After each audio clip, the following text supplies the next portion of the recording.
C'est le bon moment. On va enlever les couches de Sam. Elles sont sèches le plus souvent et Léa, sa psychomotricienne, nous a confirmé que son contrôle moteur était suffisant pour travailler la propreté. Tout est prêt.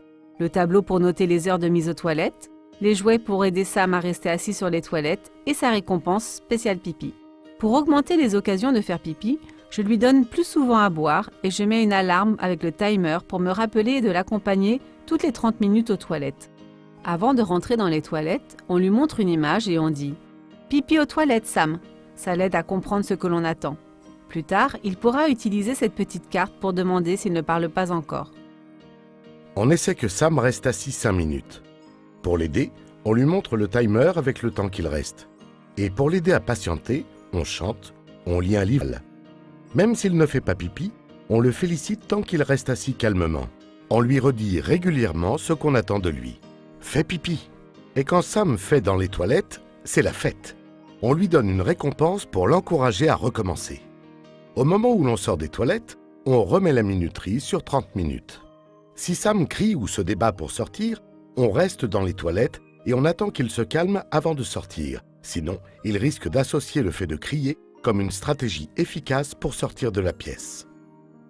Quand Sam fait dans son pantalon, ce qui est encore assez fréquent, on garde un air neutre et on le raccompagne dans les toilettes pour le changer en lui disant « Pipi, c'est aux toilettes, Sam !» Mais sans apporter d'attention à cet événement, ni à Sam, pour qu'il ne soit pas tenté de recommencer pour profiter d'un moment privilégié avec ses parents. Quand on décide d'enlever les couches, on va donner à boire plus souvent. Commencez par l'emmener toutes les 30 minutes aux toilettes.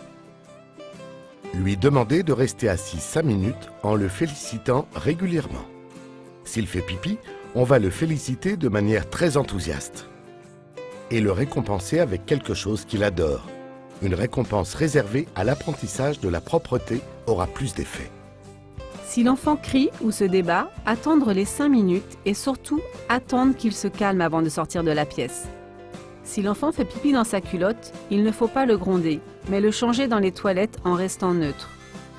Enfin, écrire dans un tableau les heures de mise aux toilettes, les pipis réussis et les accidents permet d'ajuster le programme.